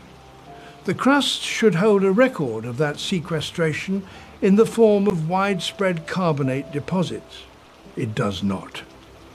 The Nili Fosse region in the northern hemisphere holds one of the largest carbonate deposits yet identified on Mars, roughly 500 square kilometers of exposed carbonate-bearing rock, detectable from orbit by the CRISM instrument on the Mars Reconnaissance Orbiter. That number sounds substantial until you compare it to what it needs to explain. USGS research by Edwards and Ellman, published in 2016, and independent work from Caltech the year before, both reached the same conclusion. The carbonate deposits identified across the Martian surface are nowhere near sufficient to account for the CO2 that would have needed to leave the atmosphere over geological time. Widespread carbonate sequestration as the dominant sink for the ancient atmosphere was effectively ruled out. The crust did not swallow the atmosphere. Something else happened to it, and we have not found it. The escape side of the ledger is better constrained, but still short. MAVEN measures current escape of oxygen and hydrogen at approximately 2 to 3 kilograms per second, a combined figure representing the atomic components of both CO2 and water being lost to space. Scale that rate backward through the early solar period, when the young sun was radiating far more energetically and the stripping ran between 100 and 1,000 times faster than today, and the cumulative loss over billions of years is genuinely large. Large enough to account for a significant fraction of the ancient atmosphere. Not large enough to account for all of it, particularly if the original atmosphere approached or exceeded 1 bar of CO2. Joukowsky and Edwards, writing in 2018, stated directly that estimates of the carbon budget on Mars vary by orders of magnitude, not by a factor of 2 or 3 by orders of magnitude. That is not a rounding problem. That is a ledger where the entries themselves are uncertain at the level that determines whether the account is balanced or catastrophically overdrawn. 3 candidate explanations remain open, none confirmed. The first is deep subsurface carbonates, deposits that formed when CO2-rich water percolated downward through the Martian crust and reacted with rock at depth, producing carbonates that no orbiting spectrometer or surface rover has yet reached. The instruments that have characterized Martian mineralogy from orbit can only see what is exposed at the surface. Whatever lies beneath meters or kilometers of regolith is at present invisible. The missing carbon may be there, sealed below the surface, waiting for a drill that has not yet been built. The second is impact erosion. The late heavy bombardment, which peaked roughly 4 billion years ago and continued intermittently through the early Hesperian, was a period of intense asteroid and comet impacts across the inner solar system. Large impacts do not merely excavate rock. They can accelerate atmospheric gas to escape velocity, physically blasting chunks of atmosphere directly into space, a process called impact-driven atmospheric erosion. A sufficiently energetic impactor hitting an atmosphere-covered planet can strip away far more atmosphere per event than the solar wind removes in years. If Mars sustained repeated large impacts during the late heavy bombardment, those events could have removed a significant fraction of the ancient CO2 in pulses, rather than in the continuous, slow drain MAVEN measures today. The timing is plausible. The magnitude is not yet calculated with enough precision to close the ledger. The third is CO2, clathrates, cage-like ice structures that can trap gas molecules inside a crystalline lattice, effectively hiding gas as solid material. At Martian temperatures and pressures, CO2 clathrates can form and remain stable in the polar caps and in subsurface ice layers.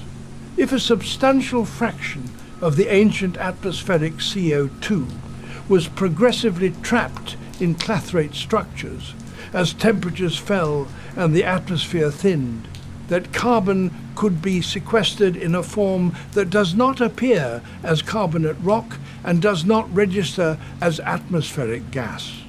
How much CO2 the Martian subsurface might hold in this form is unknown. None of these possibilities has been confirmed. None can be ruled out. And the problem compounds when you add the climate paradox back into the calculation. The geological proxies constrain the ancient atmosphere to roughly 0.5 bar to 1.5 bar. But climate models, working with a sun that was approximately 25% dimmer 4 billion years ago, cannot sustain liquid water on Mars with only 1 to 1.5 bar of CO2. The models require 5 to 10 bar to push surface temperatures above freezing. That is a factor of 5 to 10 more CO2 than the proxies support. Both sides of that tension cannot be simultaneously correct. If the atmosphere was only ever 1 to 1.5 bar, the models are missing a warming mechanism. Hydrogen, methane, CO, 2 ice clouds, something not fully captured. If the atmosphere was 5 to 10 bar, the missing carbon is not a moderate accounting problem. It is a vast quantity of CO2 that has left no trace large enough for any instrument to find. Neither version closes cleanly. Each solution generates a problem the other does not have. What this leaves is a story of planetary death, in which the mechanism is documented and the result is measured. But the specific inventory of how exactly a 1 bar or possibly 10 bar atmosphere became 6 millibars cannot yet be fully written. Maven confirmed that the solar wind is stripping atmosphere right now. It confirmed that the process has been running for billions of years. It did not and cannot by itself close the ledger. The missing carbon is still missing, and until it is found in the deep crust, in the polar ice, in the refined models, the complete account of Mars's death remains a document with entries that do not sum to the total that should be there. 4.5 billion years ago, Mars existed as a world of molten possibility. The planet had just coalesced from the debris of the early solar system, rock and metal and ice falling inward under gravity, colliding, fusing, releasing heat. The core was liquid iron, churning with convective motion, generating a global magnetic field comparable in strength to Earth's today. The atmosphere was thick, not by modern Martian standards, by terrestrial ones. Surface pressure comparable to standing at sea level on Earth, a dense envelope of carbon dioxide trapping heat from a young Sunday. And the same late heavy bombardment that was pounding every rocky world in the inner solar system was simultaneously driving volcanic, outgassing, cycling material, shaping the surface. In the northern lowlands, water was beginning to accumulate. Not pools, an ocean. That ocean would take time to reach its fullest extent. But its existence was not an accident. It was a direct consequence of a system in balance. A magnetic field blocking the solar wind, an atmosphere holding heat, a surface warm enough to keep water liquid. 3 conditions, all present at once, each dependent on the others. The Noachian began approximately 4.1 billion years ago, and it was the closest Mars ever came to being Earth. Valley networks were cutting across the southern highlands, not channels carved by a single flood, but networks formed by sustained precipitation and runoff. Rivers cutting their geometry into ancient rock over millions of years. Channels 1 to 5 kilometers wide, some extending nearly 1,000 kilometers, tracing patterns that only flowing water produces.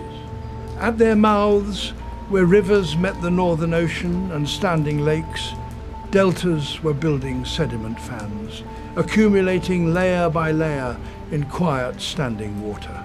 In the basins, lake beds were filling with fine-grained sediment deposited in calm conditions, the kind of layered record that takes geological time to produce. Phyllosilicates clay minerals that form only when liquid water reacts with rock over extended periods at neutral to alkaline pH were precipitating into the crust across the entire planet. The chemical signatures of prolonged, stable, neutral water. Not a brief thaw, a sustained condition. Whether the magnetic field was still fully active during the height of the Noachian is the question the previous section established has no clean answer.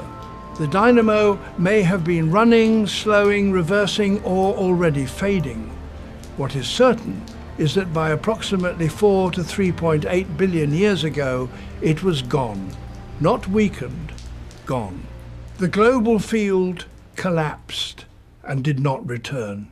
The moment that happened, everything changed, though nothing on the surface would have shown it yet. For the first time in the planet's history, the solar wind reached the upper atmosphere without deflection, and the sun in that era was not the middle-aged star it is today. It was younger, more active, spinning faster, emitting charged particles at a rate and energy that dwarfs current measurements. The stripping that MAVEN now measures at roughly 100 grams per second was running at somewhere between 100 and 1,000 times that rate. The young sun was not stealing coins from the register. It was emptying it in fistfuls. The Hesperian, which ran from approximately 3.7 to 2.9 billion years ago, is the period of rapid visible consequence. As atmospheric pressure dropped, the physical conditions for liquid water at the surface began to fail.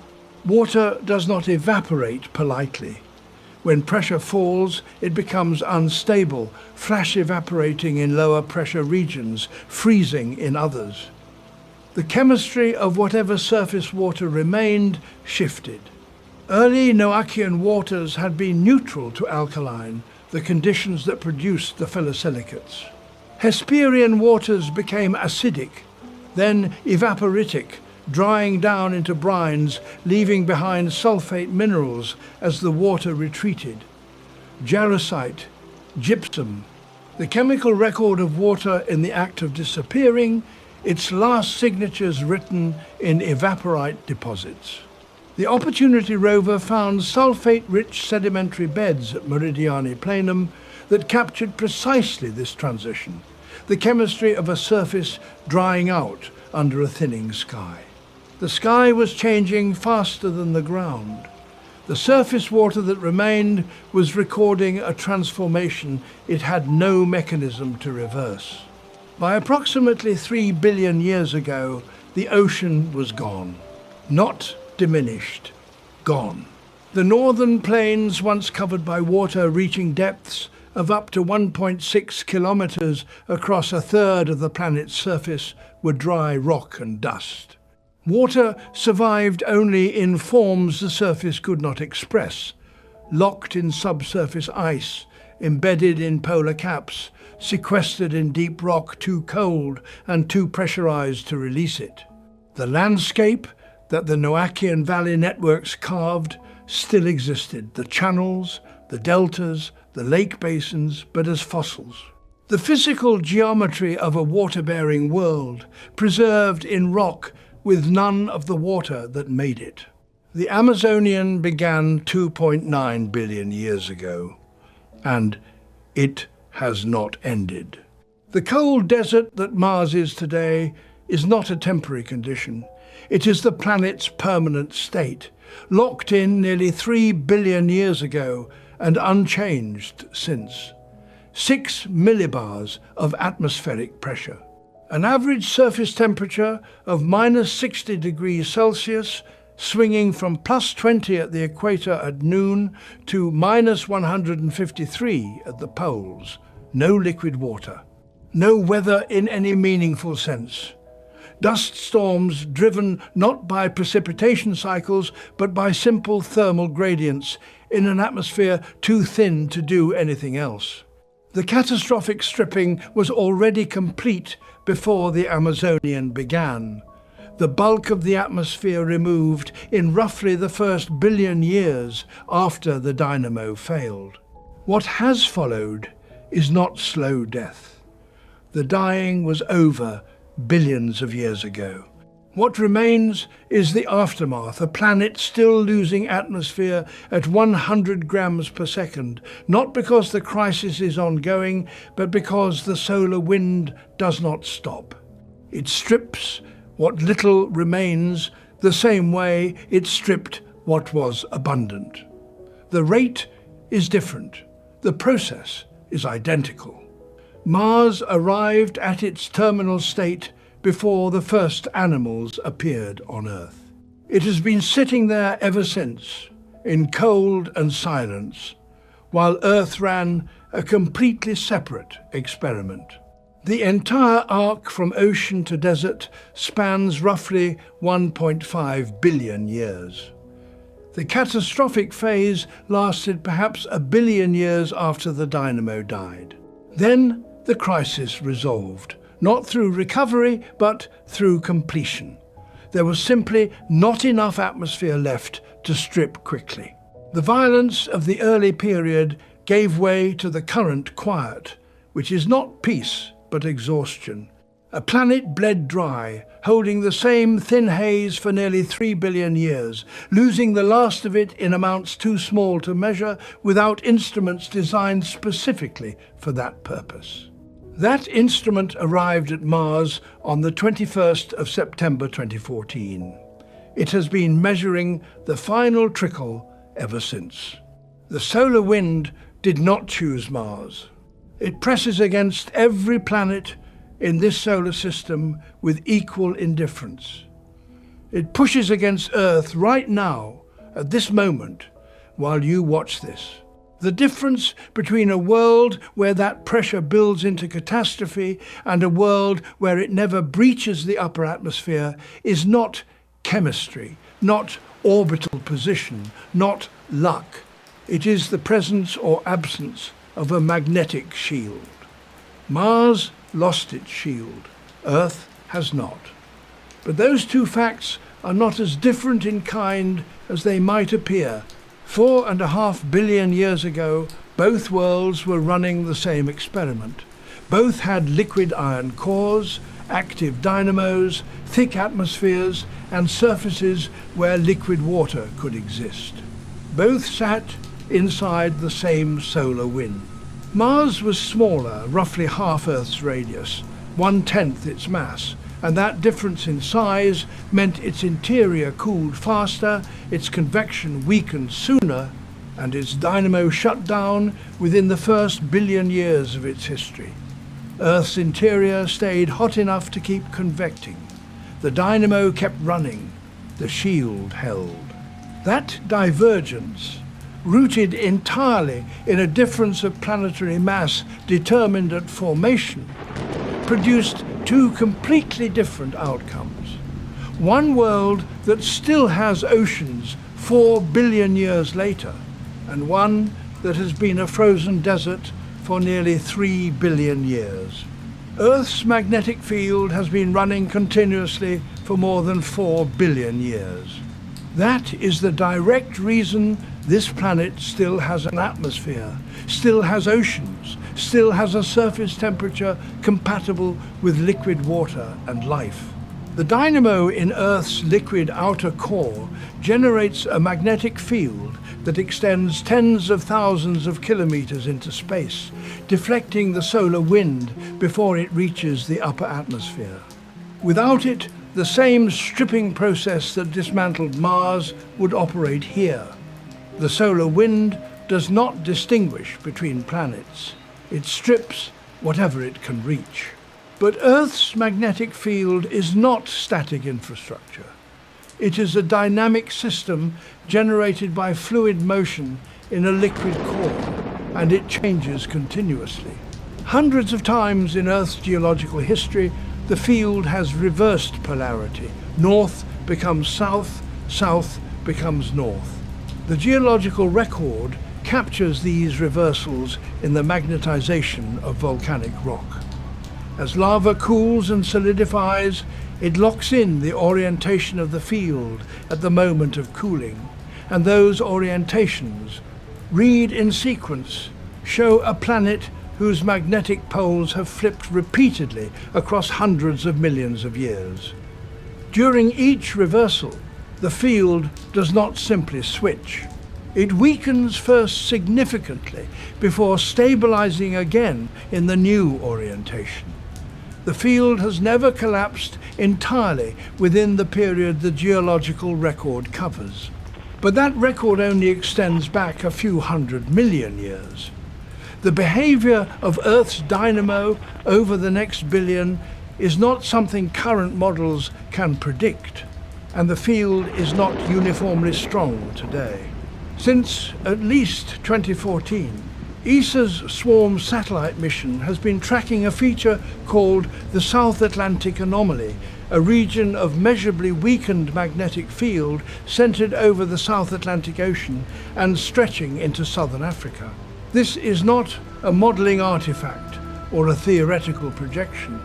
It is a direct measurement of field intensity at the surface, and the anomaly shows field strength significantly below the global average. By 2026, the anomaly had expanded by an area nearly half the size of continental Europe. It is the weakest patch of magnetic field anywhere on Earth's surface, and it has been growing. Satellites passing through the anomaly are more exposed to charged particles than they would be elsewhere. Instruments malfunction at higher rates in that region. The International Space Station requires additional radiation shielding when it passes through it. These are operational facts, not projections. The South Atlantic Anomaly does not mean Earth is on Mars's trajectory. The field globally remains strong enough to deflect the solar wind. The anomaly is a local weakening within a field that is functioning across the rest of the planet. A single weak patch is not a failing dynamo, but it is evidence that the magnetic field is not a fixed property of the planet. It is a product of processes that vary, drift, and produce regions of reduced strength that can expand across geological time. What Mars provides that no model or theoretical framework can replicate is an actual outcome, not a simulation, not a projection, a documented case in what happens to a terrestrial planet when its dynamo stops. The result is a northern ocean that covered a third of a planet up to 1.6 kilometers deep, gone. An atmosphere once dense enough to sustain that ocean stripped to 6 millibars. A surface temperature that averages 60 degrees below zero, with no mechanism for recovery. The experiment ran, and the results are carved into the rock. That is the context in which the South Atlantic Anomaly sits. Not as a prophecy, as a data point in the only natural experiment available. The question of whether Earth's dynamo will sustain itself for the next billion years, or whether it will eventually cool, its convection weaken, and its field fade the way Mars's did, is not answerable with current science.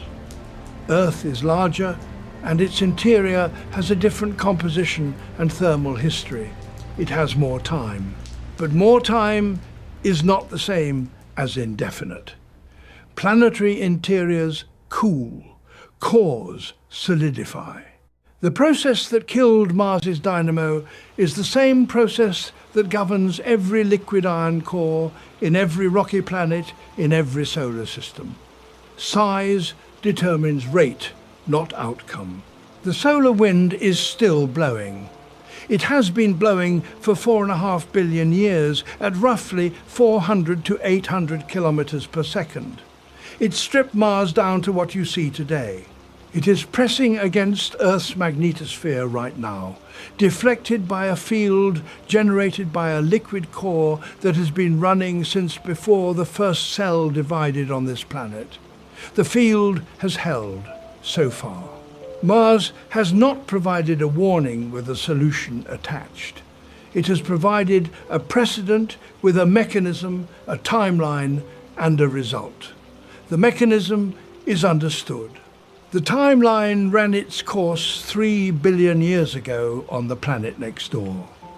The result is a world where nothing moves except dust. The question of how long Earth's protection lasts is now visible in a way it was not before Maven arrived at Mars. before the swarm satellites began mapping the anomaly, before the crustal stripes in the southern highlands were found during a routine aerobraking maneuver in 1999. The question was always there. Mars has simply made it impossible to look away from. Nature ran this experiment once. A terrestrial planet formed with all the right conditions, a thick atmosphere, liquid water across its surface, a magnetic shield deflecting the solar wind, and hundreds of millions of years of stability in which chemistry could become something more. Then the shield failed, and everything else followed. The atmospheric molecules, stripped away by the solar wind, did not drift somewhere recoverable. They were carried into interplanetary space, dispersed across billions of kilometers, lost to any gravitational pull Mars could ever exert. A planet that loses its magnetic field does not slowly decline towards some new equilibrium. It is taken apart. The process is irreversible in any time frame that matters to anything alive. That result is not a model output. It is measured, mapped, and preserved in the rock-valley networks. Delta fans, layered lake beds, aqueous minerals distributed across an entire planet. And then, above all of it, 6 millibars of atmosphere and an average temperature of 60 degrees below zero. The distance between those two states is the experiment's result. Mars ran it to completion. Now, consider what that means for anything that may have been alive during the transition. If life existed in the oceans of early Mars, it did not end in an impact. It did not face a sudden catastrophe visible from the surface, nothing that would register as a crisis in a single generation or 1,000 generations. What it faced was the sky being quietly thinned, the atmosphere losing pressure by fractions, the temperature dropping by degrees over millions of years, the water retreating slowly from the coastlines, and then from the river channels, and then from the lake basins. The cold arriving gradually enough that no single moment marked the crossing of the threshold. Something alive in those oceans would have experienced, across hundreds of millions of generations, only the slow withdrawal of everything that made the surface possible. It would have had no way to know what was happening above the atmosphere, no way to observe the solar wind accelerating ions out of the upper atmosphere and down the magnetic tail. No way to connect the retreating shoreline to a star 90 million miles away. The cause and the consequence were separated by an entire planetary system of scale. The dying would have been silent, and it would have been thorough, and it would have been invisible from inside it. That is the specific weight of what Mars represents, not as a metaphor, but as a physical outcome. 5 billion years from now, the Sun will exhaust its hydrogen fuel and expand into a red giant.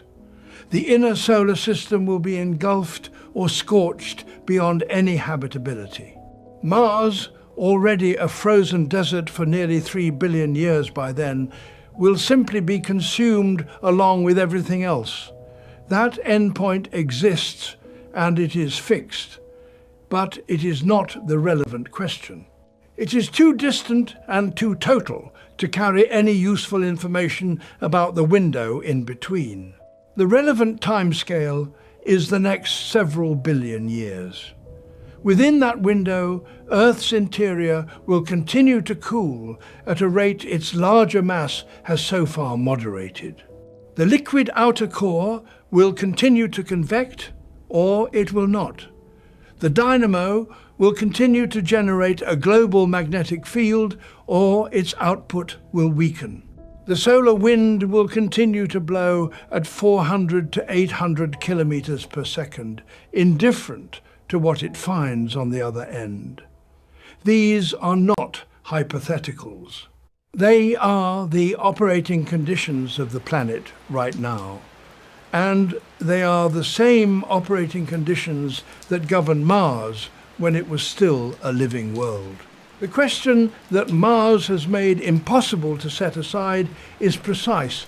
Why did Mars lose its magnetic field when Earth did not? And is Earth's protection guaranteed to last? The first half of that question has an answer, if an incomplete one. Mars was smaller, half Earth's radius, 1/10 its mass. Its interior cooled faster. The dynamo died. That is the physical divergence. And it was determined 4.5 billion years ago at the moment of formation by the mass of material that happened to accumulate at Mars's orbital distance from the Sunday.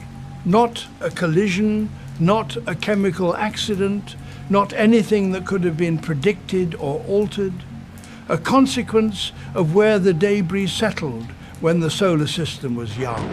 Earth's larger mass has bought time, more than 4 billion years of it so far. But the second half of the question, whether that protection is guaranteed, does not have an answer. Earth's dynamo is not permanent infrastructure.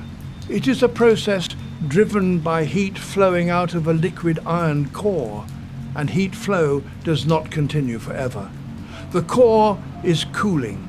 The rate is slow by human timescales, and Earth's interior retains enormous thermal energy, but the direction is one way. Mars cooled to magnetic silence within its first billion years. Earth has sustained its field for 4 times that span already.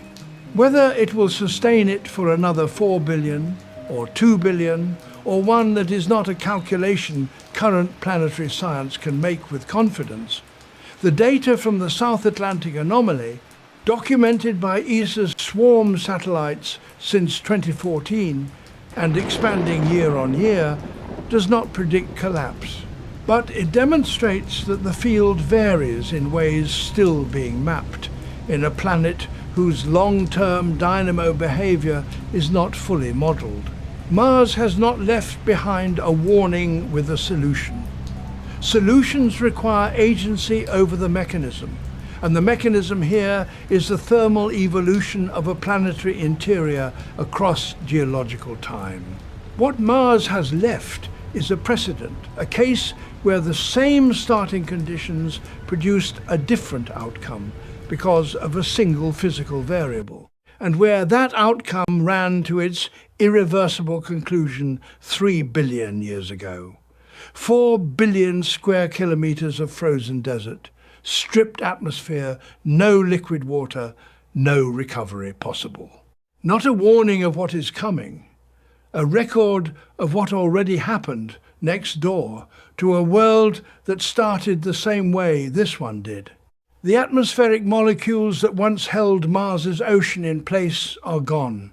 They will not return. The dynamo that could have held those molecules against the solar wind is gone. It will not restart. The ocean itself has been dust for 3 billion years. The only thing that remains is the question Mars has made visible. How long does Earth's protection last? The answer is not yet known.